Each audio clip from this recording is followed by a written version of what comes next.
Book your next holiday at Grand Royal Tours. AM Ratnam presents N. Lingasamiயின் Run re-release July 10 முதல் உங்கள் திரையரங்குகளில். Satyabama Institute of Science and Technology, Chennai and Sriperumbudur. Maximum என்னுடைய videos பார்க்குறவங்க எல்லாருமே வந்து இது வந்து ஸ்கிரிப்ட் பேஸஸா அப்படின்னு நோ, ஆன் ஸ்பாட்டில் என்ன தோணுதோ அதுதான். என்னுடைய ஃபஸ்ட் டே ஒர்க்லேருந்து இப்படி தான் இருக்கும். இது இப்போ கொஞ்சம் மீடியாலாம் இருக்கனால, சோஷியல் மீடியானாலே இது கொஞ்சம் எக்ஸ்போஸ் ஆகுதே தவிர ஃப்ரம் த பிகினிங்லேருந்து என்னுடைய ஒர்க் இப்படி தான் இருக்கும்.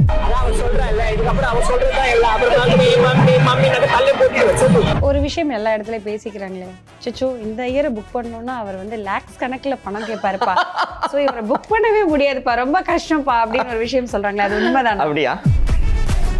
இல்லை லேக்ஸ் கணக்கிலலாம் இன்னும் போகலை. தாலி கட்டுறதுக்கு முன்னாடி வந்து மாப்பிள்ளைக்குடைய ரைட் சைடில் பொண்ணு இருக்கணும். ஆஃப்டர் மேரேஜுக்கு அப்புறமா அக்னியெல்லாம் சுற்றி வந்ததுக்கு அப்புறமா பொண்ணு வந்து லெஃப்ட் சைடுக்கு மாறிடணும். ஏன் லெஃப்ட் சைடுக்கு மாறணும் அப்படின்னாக்கா இதயம் வந்து அங்கே தானே இருக்குது. ஸோ அதனால் இதயம் வந்து அவளுக்கு மட்டும்தான்.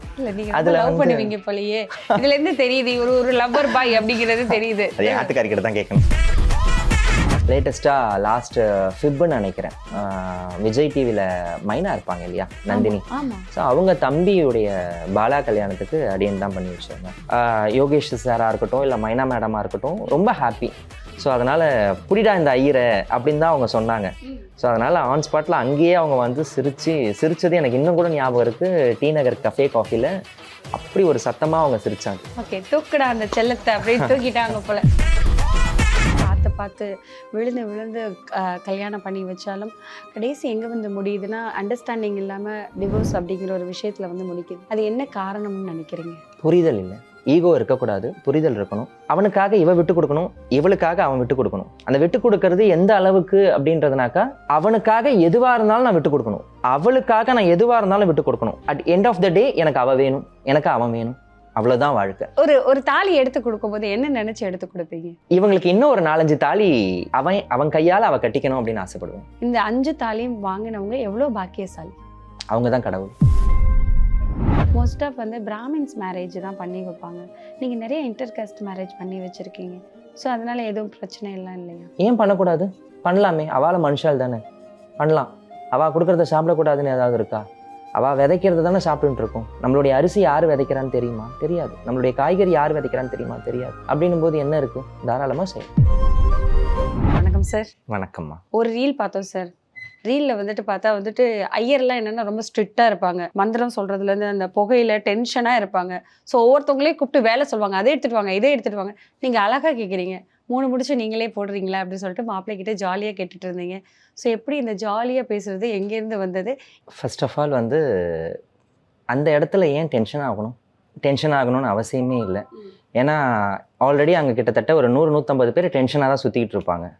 நானும் அங்கே போய் டென்ஷன் பண்ணனாக்கா அவங்களுக்கு இன்னும் அது வந்து கூடுதல் டென்ஷனாக தான் ஆகும். ஸோ என்னை பொறுத்த மட்டும் அந்த இடத்துல டென்ஷன் ஆகக்கூடாது. யார் என்ன சொன்னாலும் இந்த காதில் வாங்கிட்டு இந்த காதில் விட்டுட்டு போயிட்டே இருக்கணும். ஒரு சில செய்தியெல்லாம் வந்து இந்த காதில் கூட கேட்கக்கூடாது. ஏன்னா கரெக்டாக வந்து 8:50-9 மணிக்கு முகூர்த்தம், 8:50க்கு வந்து ஐயர் ஏன் ஸ்லோவாக போயிட்டுருக்காரு, டைம் ஆகுதே, ஐயர் கொஞ்சம் சீக்கிரமாக பண்ணுங்க அப்படின்னு சொல்லுவாங்க. அந்த கட்டாயம் சொல்லுவாங்க.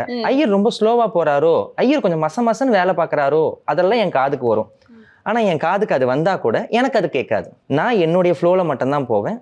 ஹாப்பியாக அந்த இடத்த அந்த மூமெண்ட்டில் கொண்டு போகணும், அவ்வளோதான். ஸோ எத்தனை கல்யாணம் இது வரைக்கும் பண்ணி வச்சுருக்கீங்க? கவுண்ட் பண்ணதில்லை. நிறையா. இருக்கும். எந்த வயசுலேருந்து இதை ஸ்டார்ட் பண்ணீங்க? எப்படி சொல்கிறது, கிட்டத்தட்ட ஒரு 15 இயர்ஸாக இருக்கேன். 15 இயர்ஸுக்கு மேலே இருக்கேன். மேக்ஸிமம் என்னுடைய வீடியோஸ் பார்க்குறவங்க எல்லாருமே வந்து இது வந்து ஸ்கிரிப்ட் பேஸஸா அப்படின்வாங்க. நோ, ஆன் ஸ்பாட்டில் என்ன தோணுதோ அதுதான். ஸோ நீங்கள் சொல்கிற மாதிரி டென்ஷனாக நிறைய விஷயங்கள் நடந்துட்டு இருக்கும்போது இப்படி கேள்வி எல்லாம் கேட்கலாம். 3 முடிச்சு நீங்களே போடுறீங்களா, ஸோ வேறு யாராவது வராங்களா, தாலி கட்டிடலாமா அப்படின்னு நிறைய கேட்டிருந்தீங்க. ஸோ அந்த மாதிரி கேட்கணும் அப்படின்னு சொல்லிட்டு எப்போலேருந்து இந்த மாதிரி வச்சுக்கணும், இந்த இடத்த இவ்வளோ ஹாப்பியாக வச்சுக்கணும் எப்போலேருந்து தோணுனது? என்னுடைய ஃபர்ஸ்ட் டே ஒர்க்லேருந்து இப்படி தான் இருக்கும். ஓகே, இது இப்போ கொஞ்சம் மீடியாலாம் இருக்கனால, சோஷியல் மீடியானாலே இது கொஞ்சம் எக்ஸ்போஸ் ஆகுதே தவிர ஃப்ரம் த பிகினிங்லேருந்து என்னுடைய ஒர்க் இப்படி தான் இருக்கும். வீடியோ எடுத்து போடணும்னு எப்படிங்க தோணுச்சு உங்களுக்கு? இல்லை, அது லாஸ்ட் இயர் பிப்ரவரியில் வந்து ஒரு மேரேஜ், திருவேற்காடில் ஒரு மேரேஜ். அந்த ஃபோட்டோகிராஃபர் வந்து இதை எடுத்து போட்டாங்க. நான் ரீசெண்டாக அந்த மேரேஜ் முடிஞ்சு ஒரு 10 to 15 டேஸ்க்கு அப்புறமா நான் உட்காந்து எங்கள் ஆற்றுல சேரில் உட்காந்து நான் ரீல்ஸ் பார்த்துட்டே இருக்கும்போது என்னுடைய ரீல்ஸ் வந்தது. பார்த்துட்டு அப்படியே அதை ஸ்க்ரோல் பண்ணிவிட்டு நான் எப்பயும் போல் வழக்கமாக அடுத்த ரீல்ஸ்க்கு போயிட்டேன். பார்த்துட்டு எனக்கு கொஞ்சம் நேரத்தில் ஒரு பொறி தட்டின மாதிரி இருந்தது. இந்த முகத்தை நம்ம எங்கேயோ பார்த்த மாதிரி இருந்தது. திருப்பி வந்து பார்த்துட்டு எங்கள் ஆத்துக்காரியை கூப்பிட்டு இங்கே பாருடி என்னமோ என்னுடைய வீடியோ மாதிரி தெரியுது அப்படின்னு. அதுக்கப்புறமேட்டு அந்த மாப்பிள்ளைக்கு ஃபோன் பண்ணி பேசணும். அவர் ஃபோட்டோகிராஃபர்ஸ் நம்பர் கொடுத்தாரு. அப்போ ஃபோட்டோகிராஃபர் சொன்ன விஷயம் வந்து, சுவாமி நீங்கள் எதுவும் டிஸ்டர்ப் ஆகாதீங்க, நல்ல கண்டென்ட் நல்லா போயிட்டுருக்கு, இது இப்படியே போகட்டும் அப்படின்னாரு. அது நல்ல ரீச் ஆச்சு. அப்புறம் 2வது வீடியோ போட்டார், அதுவும் நல்ல ரீச் ஆச்சு. அதுக்கப்புறம் என்னுடைய ஃப்ரெண்ட்ஸ் எல்லாம் சொன்னாங்க, இன்ஸ்டாகிராமில் நீ உன்னுடைய வீடியோஸ் எடுத்து போடு அப்படின்னாங்க. ஸோ அதுலேருந்து நான் என்னுடைய வீடியோஸ் எடுத்து போட ஆரம்பித்தேன். குறைஞ்சபட்சம் எவ்வளோ வீடியோ போட்டிருக்கீங்க உங்கள் videos? Almost 140 I think. So எல்லாமே வந்துட்டு கல்யாணத்தில் எடுத்ததாக தான் இருக்குது. மோஸ்ட் ஆஃப் அதிகமாக மேரேஜ் ஃபங்க்ஷனில் எடுத்த வீடியோஸ் இருக்குது. அதை தவிர நீங்கள் என்னென்னலாம் பண்ணிட்டு இருக்கீங்க? சுபகாரியங்கள், கிரகப்பிரவேசம், கும்பாபிஷேகம், சம்பரோக்ஷணம் எல்லாமே பண்ணுறேன். ஒரு விஷயம் எல்லா இடத்துலையும் பேசிக்கிறாங்களே, சுச்சு இந்த இயரை புக் பண்ணோன்னா அவர் வந்து லேக்ஸ் கணக்கில் பணம் கேட்பாருப்பா, ஸோ இவரை புக் பண்ணவே முடியாதுப்பா, ரொம்ப கஷ்டம்ப்பா அப்படின்னு ஒரு விஷயம் சொல்கிறாங்களே, அது உண்மைதானா? அப்படியா? இல்ல நான் அப்படியான்னு கேக்குறாங்க. காது பட செய்தி வருது, அதெல்லாம் உண்மைதானா? இல்ல லாக்ஸ் கணக்குல எல்லாம் இன்னும் போகல. ஸோ அதனால தௌசண்ட்ஸ்ல தான் இருக்கு. 3 முடிச்சு நீங்களே போடுறீங்களா? மாப்பிள்ளை சொன்னாரு அம்மாவை கேட்கணும். ஏன் அம்மாவை கேட்கணும், ஒய்ஃபை தானே கேட்கணும் அப்படிங்கிற ஒரு விஷயம் சொல்லியிருந்தீங்க. ஏன் அந்த இடத்துல ஒரு மனைவி அப்படிங்கிறவங்களுக்கு ஒரு முக்கியமான ஒரு முக்கியத்துவம் கொடுத்து அந்த வார்த்தை? மனைவி தானே எல்லாம். ஆக்சுவலாக வந்து சம்பிரதாயப்படி பார்த்தீங்கன்னா அப்படின்னாக்கா, தாலி கட்டுறதுக்கு முன்னாடி வந்து மாப்பிள்ளைக்குடைய ரைட் சைடில் பொண்ணு இருக்கணும். ஆஃப்டர் மேரேஜுக்கு அப்புறமா அக்னி எல்லாம் சுற்றி வந்ததுக்கு அப்புறமா பொண்ணு வந்து லெஃப்ட் சைடுக்கு மாறிடணும். பையனுடைய லெஃப்ட் சைடுக்கு மாறிடணும். ஏன் லெஃப்ட் சைடுக்கு மாறணும் அப்படின்னாக்கா, இதயம் வந்து அங்கே தானே இருக்குது. ஸோ அதனால் இதயம் வந்து அவளுக்கு மட்டும்தான், ஆத்துக்காரிக்கு மட்டும்தான். அதுல லவ் பண்ணுவீங்க போலயே, இதுல இருந்து தெரியுது ஒரு லவ்வர் பாய் அப்படிங்கிறது தெரியுது. அது ஆத்துக்காரிக்கிட்ட தான் கேட்கணும். ஸோ அதனால வந்து அது வந்து ஆம்படியாளுக்கு மட்டும்தான், வேற யாருக்கும் கொடுக்க முடியாது. அது உயிர் தான் அம்மா கிட்ட இருந்து வந்தது. பட் இதயம் வந்து என்றைக்குமே வந்து அது பர்மனன்ட் பிளேஸ் அவளுக்கு மட்டும்தான். அந்த இதயம் ஒருத்திக்கு மட்டும் கொடுத்தா ரொம்ப நல்லது. ஸோ திருமணம் எவ்வளோ முக்கியம் ஒரு மனுஷனோட வாழ்க்கையில? கல்யாணம் அப்படிங்கிறது ஒவ்வொரு ஆன்மாக்கும் திருமணம் அப்படின்றது ரொம்ப முக்கியம். அதுவும் மனிதனா பிறந்தா கட்டாயமா அந்த பந்தத்துக்குள்ள வாழணும். அது வாழ்ந்தோம்னாக்கா தான் தெரியும். நம்ம வெளியில இருந்துகிட்டு வந்து சக்கரை பொங்கல் நல்லா இருக்கும், கேசரி நல்லா இருக்கும், வேற என்னென்ன ஸ்வீட்ஸ் இருக்கோ அதெல்லாம் நல்லா இருக்கும்னு சொல்லலாம். பட் சாப்பிட்டு பார்த்துட்டு நல்லா இருக்குன்னு சொன்னவங்களை மட்டும்தான் போய் கேட்கணும், இது நல்லா இருக்குப்பா. எல்லாரும் சொல்லலாம் கல்யாணம் ரொம்ப சிக்கலாக இருக்குது, நிறைய ப்ராப்ளம்ஸ் வருது, இவ எப்போ பார்த்தாலும் வீட்டில் வந்து நயன்றா, என் மனைவி எனக்கு இப்படிலாம் இல்லை, என் குழந்தைங்க இப்படிலாம் இல்லை. அதெல்லாம் கிடையவே கிடையாது. அதெல்லாம் ஒரு புறமாக ஒதுக்கி வச்சுட்டு நமக்காக வந்தவ, அவளுக்காக நம்ம வாழறோம், அவ்வளோதான். அந்த 2 பேருக்குள்ள மட்டும், குழந்தைங்களாம் 2வது ஸ்டெப் தான். ஸோ அந்த வட்டத்துக்குள்ளே வந்து அந்த கணவன் மனைவி மட்டும்தான். அவங்களுக்குள்ள எந்த விதமான இடையூறுகளுமே இருக்கக்கூடாது, அவங்க மட்டும்தான் இருக்கணும். அப்படி இருந்தால் அந்த குடும்பம் ரொம்ப சந்தோஷமா இருக்கும். திருமணத்துக்கு இந்த விஷயங்கள்லாம் பண்ணணும், இதெல்லாம் பண்ணினாதான் சரியா இருக்கும்னா என்னென்ன விஷயங்கள் பண்ணணும்? ஜாதகம் பார்க்கறது அப்படின்றத தாண்டி எனக்கு தெரிஞ்சு பொண்ணும் பையனும் ஒரு 10 நிமிஷம் பேசினா நல்லாயிருக்கும். எனக்கு என்னென்ன குவைரிஸ்லாம் இருக்குது, உங்களுக்கு என்னென்ன மாதிரியான குவைரிஸ் இருக்குது, நான் எதெல்லாம் மாற்றிக்கணும், நீங்கள் எதெல்லாம் மாற்றிக்க முடியும். ஸோ அப்படின்றத பரஸ்பரமாக ஒரு 2 பேருமே உட்காந்து ஒரு 10 நிமிஷத்துலேருந்து ஒரு அரை மணி நேரம் வரைக்கும் தனிமையாக அவங்களுக்கு உண்டான வாழ்க்கையை பற்றி பேசினா அந்த குடும்பம் ரொம்ப நல்லாயிருக்கும். இது ஆஃப்டர் மேரேஜுக்கும் பொருந்தும்னு நான் நினைக்கிறேன். ஸோ இப்போ இருக்க காலத்தில் பார்த்தா வந்துட்டு என்னதான் பார்த்து விழுந்து கல்யாணம் பண்ணி வச்சாலும் கடைசி எங்கே வந்து முடியுதுன்னா அண்டர்ஸ்டாண்டிங் இல்லாமல் டிவோர்ஸ் அப்படிங்கிற ஒரு விஷயத்தில் வந்து முடிக்குது. அது என்ன காரணம்னு நினைக்கிறீங்க? புரிதல் இல்லை. ஒரே வார்த்தை, புரிதல் வேணும். ஈகோ இருக்கக்கூடாது, புரிதல் இருக்கணும். அவனுக்காக இவ விட்டு கொடுக்கணும், இவளுக்காக அவன் விட்டு கொடுக்கணும். அந்த விட்டு கொடுக்கறது எந்த அளவுக்கு அப்படின்றதுனாக்கா, அவனுக்காக எதுவாக இருந்தாலும் நான் விட்டு கொடுக்கணும், அவளுக்காக நான் எதுவாக இருந்தாலும் விட்டு கொடுக்கணும். அட் எண்ட் ஆஃப் த டே எனக்கு அவ வேணும், எனக்கு அவன் வேணும், அவ்வளோதான் வாழ்க்கை. நீங்கள் திருமணம் பண்ணி வச்சவங்க இந்த மாதிரி வந்து உங்ககிட்ட நின்றுருக்காங்களா? நீங்கள் ஏதாவது அட்வைஸ் பண்ணியிருக்கீங்க? பிரிதல் இருக்கா? நோ, இது வரைக்கும் இல்லை. ஒரு தாலி எடுத்து கொடுக்கும்போது என்ன நினைச்சு எடுத்து கொடுப்பீங்க? இவங்களுக்கு இன்னும் ஒரு 4-5 தாலி அவன் கையால் அவ கட்டிக்கணும் அப்படின்னு ஆசைப்படுவேன். அதுதான் தீர்க்க சுமங்கலி பவா அப்படின்னு வாழ்த்துவாங்க இல்லையா பெரியவங்க. ஸோ 5 விதமான தாலி உண்டு. நான் வாழ்த்தும் போதே அப்படிதான் சொல்லுவேன், 5 தாலியோட சந்தோஷமா இருக்கணும் நீ அப்படின்னு. அது பல பேர் கேட்பாங்க, 5 கல்யாணமா அப்படின்னு கேட்பாங்க. ஸோ 25ல் ஒரு கல்யாணம், அதுக்கப்புறமா 60ல் சஷ்யப்த பூர்த்தி, அதே கணவன் தான். அதுக்கப்புறமா 75ல் பீமரத சாந்தி, அப்புறம் 80ல் வந்து சதாபிஷேகம், 96 வயசுல கனகாபிஷேகம். ஸோ இந்த 5 தாலியும் நிலைக்கணும். இந்த 5 தாலியும் வாங்கினவங்க எவ்வளோ பாக்கியசாலி? அவங்க தான் கடவுள் என்னை பொறுத்த மட்டும். ஏன்னா என்னுடைய அனுபவத்தில் நான் 96 கல்யாணம் பண்ணி வச்சுருக்கேன். கனகாபிஷேகம்னு சொல்கிறது 3 தம்பதியர்களுக்கு அடியேன் கல்யாணம் பண்ணி வச்சுருக்கேன். ஸோ 60 கவுண்டபிள் கிடையாது, 25 பண்ணதும் கவுண்டபிள் கிடையாது. ஸோ இந்த 96 மட்டும் என்னுடைய லைஃப்பில் வந்து இது வரைக்கும் நான் 3 பண்ணியிருக்கேன் அப்படின்றது எனக்கு ஒரு பெரிய அச்சீவ்மெண்ட். இப்போ வந்து பார்த்தீங்கன்னா இன்னைக்கு இருக்கிற ட்ரெண்டிங்கில் ஆரத்தியே வந்துட்டு ஒரு 50 ஆரத்தி வரைக்கும் எடுக்கிறாங்க, மாப்பிள்ளைக்கும் பொண்ணுக்கும். ஸோ வந்து தாலியில் பார்த்தா வந்து டிசைனாக இனிஷியல் போட்டுக்கிறாங்க, நிறைய விஷயங்கள் இருக்குது. நீங்கள் பண்ணி வச்ச திருமணத்தில் ஏதாவது ஒரு வித்தியாசமான திருமணம் பண்ணி வச்சுருக்கீங்களா? கோயம்புத்தூரில் ஒரு கல்யாணம், அது கிட்டத்தட்ட ஒரு 3 to 5 இயர்ஸ் இருக்கும். தாலி கேட்டேன், எனக்கு டாலர் மாதிரி ஒன்று காமிச்சாங்க. என்ன அப்படின்னு கேட்டேன், $14. ஸோ அது இன்டர்காஸ்ட் மேரேஜ். ஸோ எனக்கு இந்த சைடும் வேண்டாம் அந்த சைடும் வேண்டாம், ஹாட்டின் போட்டு 2 பேருடைய அந்த இம்ப்ரெஷனும் வச்சு எனக்கு தாலி அந்த டாலர் மாதிரி கொடுத்தாங்க. அது எனக்கு ரொம்ப டச்சபிளாக இருந்தது. ஓகே, அவங்க 2 பேரோட ரேகையும் அந்த தாலியில் இருந்தது. பெருவிரல் ரேகையை வச்சு அந்த ஹாட்டின்ல வச்சு அவங்க அந்த டிசைன் பண்ணி அந்த தாலியை ரெடி பண்ணியிருந்தாங்க. நல்லா இருந்தது. இந்த பக்கம் கிடையாது, எதுவுமே இந்த பக்கமும் கிடையாது அந்த பக்கமும் கிடையாது. ஸோ காமனாக வந்து ஒரு ஹாட்டின் போட்டு அந்த கைரேகை ரொம்ப நல்லா இருந்தது. நிறைய பேருக்கு வந்து திருமணம் தாமதம் இருக்கு, திருமணம் லேட் ஆகுது. பாவம் 90s கிட்ஸ் எல்லாம் பாவம். ஸோ எல்லாருக்குமே திருமணம் லேட்டாக தான் ஆகுது. அந்த லேட் ஆகிறதுக்கு என்ன காரணம்னு நினைக்கிறீங்க? லேட் ஆகிறதுக்கான காரணம் வந்து எனக்கு தெரிஞ்சு உங்களுக்கு தேவைகளை வந்து நீங்கள் குறைச்சிட்டீங்கன்னா போதும். ஸோ எனக்கு இத்தனை பவுன் வேணும், எனக்கு இவ்வளோ மாப்பிள்ளை வேணும், எனக்கு இத்தனை டிகிரி படிச்சிருக்கணும், நான் இவ்வளோ ஹைட்டில் இருக்கேன், எனக்கு இவ்வளோ ஹைட்டில் எனக்கு பொண்ணு வேணும், இல்லை நான் இவ்வளோ படிச்சிருக்கேன், எனக்கு 6 டிஜிட்டில் எனக்கு வந்து சேலரி இருக்கிற மாப்பிள்ளையாக வேணும், அப்படிலாம் இல்லை. நான்லாம் வந்து ரொம்ப எப்படி சொல்கிறது, ஒரு 12,000 ரூபாய் சம்பளத்தில் தான் வந்து அடியேன் வந்து என் ஜாதகத்தை கொண்டு போய் எங்கள் மாமனார் வீட்டிலேயே கொடுத்தேன். ஸோ எங்கள் மாமனார் வந்து எனக்கு வந்து பெண்ணை கொடுத்தார்.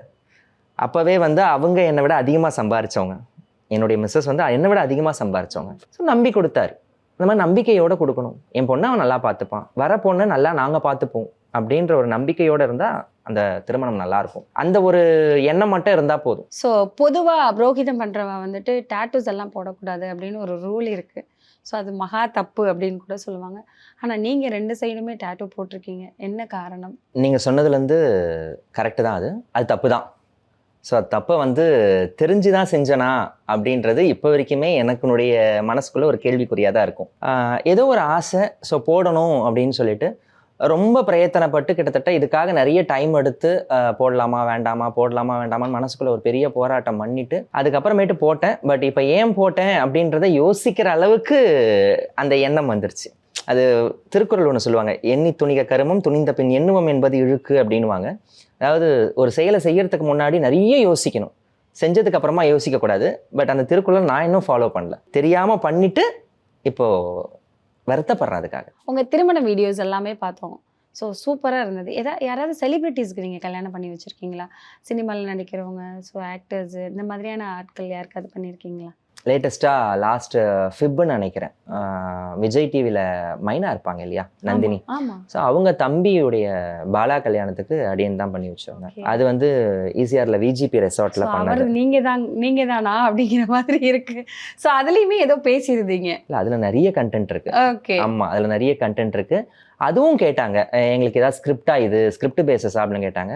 அதுவும் ஸ்கிரிப்ட் பேசஸ்லாம் எதுவுமே கிடையாது. அவங்க வந்து என்னை லாஸ்ட் ஆகஸ்ட்டில் அப்ரோச் பண்ணாங்க, என்ன பண்ணணும் எப்படி பண்ணணும் அப்படின்னு கேட்டாங்க. அப்போ ஒரு சில விஷயங்கள்லாம் சொன்னாங்க, எங்களுக்கு வந்து இந்த மாதிரிலாம் வேணும், இந்த மாதிரிலாம் நிறைய வந்து அந்த இடத்துல வந்து உங்களை வந்து பேசுவாங்க, உங்கள் காதுக்கு இந்த மாதிரியான பிரச்சனைகள்லாம் வரும் அப்படின்னாங்க. நான் ஒரே வார்த்தை சொன்னேன், எனக்கு அங்கே யார் என்ன பேசினாலும் எனக்கு 2 காதும் கேட்காது. நான் எல்லார்கிட்டையுமே சொல்கிறது தான். ஏன்னா என்னை பொறுத்த வரைக்கும் அவங்களுடைய டீட்டெயில்ஸை முதல்ல கேட்டுப்பேன், உங்களுடைய ரிச்சுவல்ஸ் என்னென்ன இருக்குது அப்படின்னு சொல்லிட்டு ஒரு ப்ரோக்ராம் அஜெண்டா போட்டுருவேன். ஸோ இதுக்கப்புறம் இதுதான் அப்படின்ற மாதிரி இருக்கும். இந்த அஜெண்டாவில் ஏதாவது சேர்க்கணும்னா எனக்கு ஒரு 3 days 4 days முன்னாடியாவது சொல்லணும். மேரேஜுக்கு ஒரு 3 நாளைக்கு முன்னாடி 4 நாளைக்கு முன்னாடி சார் இதை சேர்க்கணும், சார் இதை வேண்டாம் அப்படின்ற மாதிரி சொல்லிடணும். ஆன் ஸ்பாட்டில் நீங்கள் வந்து சொல்லிட்டீங்கன்னாக்கா எனக்கு அது கஷ்டமாக இருக்கும். ஏன்னா எதையும் நான் சேர்க்கவோ இல்லை எடுக்கவோ முடியாது, எனக்கு அந்த இடத்துல டைமிங் மிஸ் ஆகிடும். இது மட்டும் தான் சொன்னேன். அவங்க என்ன சொன்னாங்க, இந்த வார்த்தையை நான் சொன்னோடனே தே வில் ஹாப்பி. யோகேஷ் சாராக இருக்கட்டும் இல்லை மைனா மேடமாக இருக்கட்டும் ரொம்ப ஹாப்பி. ஸோ அதனால் புடிடா இந்த ஐயரை அப்படின்னு தான் அவங்க சொன்னாங்க. ஸோ அதனால் ஆன் ஸ்பாட்டில் அங்கேயே அவங்க வந்து சிரிச்சது எனக்கு இன்னும் கூட ஞாபகம் இருக்குது. டி நகர் கஃபே காஃபியில் அப்படி ஒரு சத்தமாக அவங்க சிரிச்சாது. ஓகே, தூக்குடா அந்த செல்லத்தை அப்படியே தூக்கிட்டாங்க போல. கட்டாயம். ஒரு விஷயம் என்னன்னா வந்து ஐயர் அப்படின்னு சொன்னாலே, புரோகிதம் பண்றவா அப்படின்னு சொன்னாலே வந்துட்டு மோஸ்ட் ஆஃப் வந்து பிராமின்ஸ் மேரேஜ் தான் பண்ணி வைப்பாங்க. நீங்க நிறைய இன்டர்காஸ்ட் மேரேஜ் பண்ணி வச்சிருக்கீங்க.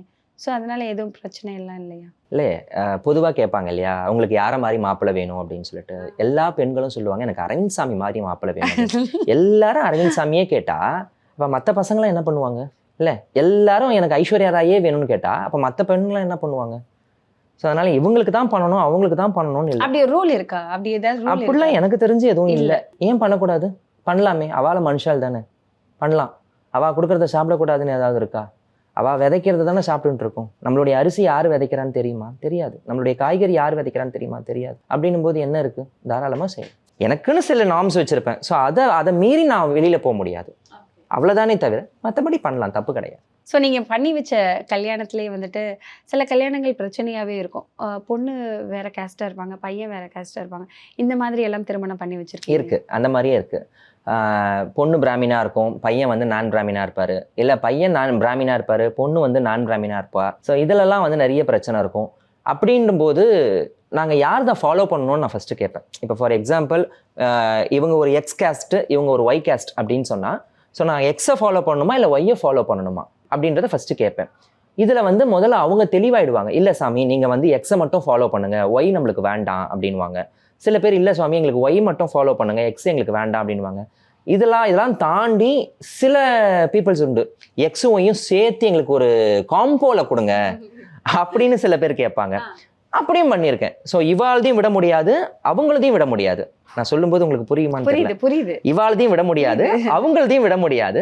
ஸோ அதனால ரெண்டையுமே மிக்ஸ் பண்ணியும் பண்ணியிருக்கேன். ஸோ அந்த மாதிரியான பிராமின்ஸ் வெட்டிங், நான் பிராமின் வெட்டிங்கும் கலந்தும் பண்ணியிருக்கேன். ஸோ அதெல்லாம் இன்னும் வந்து ரொம்ப சுவாரஸ்யமாக இருக்கும்.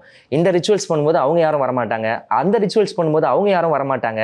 ஸோ அவங்களெல்லாம் கூப்பிட்டு வந்து இதை பண்ணுங்க, இதை செய்யுங்க அப்படின்னு வந்து ஒரு ஃபன்னாக கொண்டு போகிறது இன்னும் நல்லாயிருக்கும். ஸோ பாலாகவே இருந்துட்டா அது பால் தான், தண்ணியாகவே ரெண்டும் சேர்ந்தாதான் நம்மளுக்கு வந்து ஒரு பொருள் கிடைக்கும். தாராளமாக சேரலாம், தப்பு கிடையாது. ஏன்னா வாழ போகிறது அவங்க 2 பேர் தான். ஸோ இவங்கெல்லாம் அன்றைக்கி வருவாங்க, அக்ஷதை போடுவாங்க, சாப்பிடுவாங்க, போயிடுவாங்க. அவங்க 2 பேர் தானே வாழ போகிறாங்க, வாழ்ந்துட்டு போட்டோமே. மனசு ஒத்து போய் தானே வாழ்கிறாங்க, அப்புறம் என்ன? ஸோ நீங்கள் பண்ணி வச்ச கல்யாணத்தில், மைனாவோட பிரதர் கல்யாணத்துலேயே நிறைய கமெண்ட்ஸ் வந்திருக்கு. ஸோ அந்த கமெண்ட்ஸை பார்க்கும்போது ரொம்ப ஜாலியாகவே இருக்குது. ஸோ அந்த கமெண்ட்ஸில் ஒவ்வொரு கமெண்ட்ஸை நான் படிக்கிறேன். ஸோ அதுக்கு நீங்கள் ஆன்சர் பண்ணுங்கள். ஓ, ஸோ ஒருத்தர் சொல்லியிருக்காரு, ஆமாம், ஒருத்தர் சொல்லியிருக்காரு ஐயர்லேயே ஜாலியான ஐயராக்கும் அப்படின்னு சொல்லிட்டு போட்டிருக்காரு. ஸோ அதை நீங்கள் எப்படி பார்க்குறீங்க? இல்லை, அது பொதுவாகவே வந்து நீங்கள் முதல்ல சொன்ன மாதிரி ஐயர் அப்படின்னு சொன்னாலே காலையில் வந்ததுலேருந்து கடைசியாக முடிச்சுட்டு போகிற வரைக்கும் ஒரு டென்ஷனாகவே இருக்கிறது. தட்டை எடுத்து அப்படி வெயி இப்படி வெயின்னு சொல்கிறது, தாலி இப்படி கட்ட, அதை நம்ம வந்து அந்த இடத்த வந்து இன்னும் டென்ஷன் ஆக்காமல் இருக்கணும். ஸோ அப்படின்போது அந்த இடத்த பொறுத்த வரைக்கும் கொஞ்சம் ரிலாக்ஸாக பண்ணிக்கலாம், பரவாயில்ல, 5 நிமிஷம் லேட்டானா ஒன்றும் ஆகிடாது, பண்ணலாம், ரிலாக்ஸாக இரு, அவசரப்படாத. ஸோ அதனால் ஃபன்னாக கொண்டு போகணும். ஃபன்னு அப்படின்றத தாண்டி ஒரு ரிலாக்ஸ் மூடில் கொண்டு போகிறது ரொம்ப பெரிய விஷயம். அதை செய்யணும், அவ்வளோதான். இந்த ஐயரை இன்டர்வியூ எடுங்கப்பா அப்படின்னு சொல்லிட்டு கமெண்ட்ஸ்லயே சொல்லியிருக்காங்க. ஸோ நாங்கள் உங்க கமெண்ட்ஸை நிறைவேற்றிட்டோம்னு நினைக்கிறேன். உங்களுக்கு ஃபேன்ஸ் அவ்வளோ பேர் இருக்காங்க. அந்த கமெண்ட்ஸ்ல பார்த்தா முக்காவாசி ஐயர் சூப்பர், ஐயர் வேற லெவல், ஐயர் எங்க இருக்காரு அப்படின்னு சொல்லிட்டு லைனா உங்களுக்கு தான் கமெண்ட் போட்டிருக்காங்க. இல்லை, ஆக்சுவலாக இந்த கமெண்ட்ஸ் வந்ததுக்கு அப்புறமா என்னுடைய ஃப்ரெண்ட்ஸ் சர்க்கிளில் நிறைய பேர் கேட்டாங்க. ஏன்னா இதுக்கு முன்னாடியே நிறைய வீடியோஸ் வந்து போஸ்ட் பண்ணும்போது உன்னை கட்டாயம் கூப்பிடுவாங்க, இன்டர்வியூக்கெலாம் கூப்பிடுவாங்க. நான் அப்போ சொல்லும் பொழுது இருக்கிற வேலையில் அது வேற ஒரு வேலையாடா, ஏற்கனவே நம்ம ஒரு ட்ராக்ல 3 ட்ரெயின் ஓட்டிகிட்டு இருக்கோம். ஏன்னா ஸ்கூல் போகிறோம், கல்யாணம் போகிறோம், உபன்யாசம் பண்ணுறோம். ஸோ இந்த ட்ராக்ல இது வேற ஒரு ட்ராக்கா, வந்தால் பார்த்துக்கலாம் அப்படின்னு மாதிரி நீங்கள் சொன்ன மாதிரி அந்த கனவு வந்து இன்னைக்கு நினைவாயிருக்கு கலாட்டா மூலயமா. 5 கல்யாணம், ஆனா ஒரே பொண்ணு ஒரே மாப்பிள்ளை, கட்டாயமா 5 கல்யாணம் அப்படின்னு சொன்னீங்க. அதையுமே கமெண்ட்ஸ்ல போட்டிருக்காங்க, ஐயர்வாலே சூப்பர், 5 கல்யாணமும் ஒரே பொண்ணு கூட அப்படின்னு சொல்லி போட்டிருக்காங்க. இல்ல, இது ஒன்னொன்னு சொல்லுவாங்க, 7 ஜென்மத்துக்கும் இதே கணவன் இதே மனைவி தான். இது எத்தனை பேர் இதை நம்புறாங்க அப்படின்னு தெரியாது. இது நிறைய பேருக்கு ஷாக்கிங்காக கூட இருக்கும். ஐயோ, மறுபடியும் இந்த மனுஷனோடவே அடுத்த ஜென்மமா? ஆமாம், நீங்கள் சிங்கமாக பிறந்தா அது சிங்கமாக பிறக்கும், நம்ம நாயாக பிறந்தா அது நாயாக பிறக்கும். ஸோ அதனால ஒரு பிரச்சனையும் கிடையாது, இதே கணவன் இதே மனைவி தான். வாழ்ந்தே அவனை வேற வழி கிடையாது, தப்பிச்சு ஓட முடியாது. ஐயரே, உங்களை பார்த்தாலே விவேக் சார் தான் ஞாபகத்துக்கு வராரு அப்படின்னு சொல்லிட்டு ஒருத்தர் கமெண்ட் போட்டிருக்காரு. இல்லை, இது நிறைய பேர் இது வந்து கமெண்ட்ஸ்ல கொடுத்துருக்காங்க. அங்க மேபி வந்து அந்த லாஸ்ட் எண்டிங்ல ஒரு டயலாக் வரும், ஒருவேளை இவன் ஸ்கிரிப்டுக்கு ரெடி பண்றானோ. ஏன்னா எல்லாம் பேசி முடிச்சுட்டே இருக்கும், கேமரா வந்து அவங்க கொண்டு வந்தது வந்து எப்படின்னாக்கா ரொம்ப ஜூம் பண்ணி என்கிட்ட கொண்டு வந்தாங்க. ஸோ அப்போ தான் வந்து எனக்கு ரியலைஸ் ஆச்சு, ஓ இவனுங்க கண்டென்ட்டுக்கு ரெடி பண்ணுறானுங்கடா. ஏன்னா என் கூட ஒரு 4 பேர் வந்திருந்தாங்க ஹெல்ப்புக்கு. ஸோ அங்கே மைனா வீட்டு கல்யாணத்தில். ஸோ அவங்க அந்த இடத்துல வந்து எனக்கு தோணுச்சு, இவங்க கண்டென்ட் ரெடி பண்ணுறாங்கடா அப்படின்னு சொல்லும்போது நிறைய பேர் அதை வந்து மீன் பண்ணி சொன்னாங்க. வேக் சார் மாதிரி அது ஒரு பெருமையாக தான் இருக்குது. ஏன்னா அவர் வந்து பெரிய லெஜண்ட். ஸோ அவருடைய சாயலில் வந்து என்னை பார்க்குறாங்க அப்படின்றது வந்து வணக்கம் தான் சொல்லணும் அவருக்கு. Super sir. ஐயர்லேயே நான் ரொம்ப ட்ரெண்டிங் ஐயராக்கும் அப்படின்னு சொல்லிட்டு கேட்ட கேள்விக்கெல்லாம் ரொம்ப ஸ்வீட்டாக ரொம்ப அழகாக நிறைய விஷயங்கள் மக்களுக்கு எடுத்து சொல்லியிருக்கீங்க. தொடர்ந்து பேசுவோம். நன்றி. நன்றிம்மா. Book your next holiday at Grand Royal Tours. AM Ratnam presents N. Lingasamiயின் Run re-release July 10 முதல் உங்கள் திரையரங்குகளில். Satyabama Institute of Science and Technology, Chennai and Sri Perumbudur.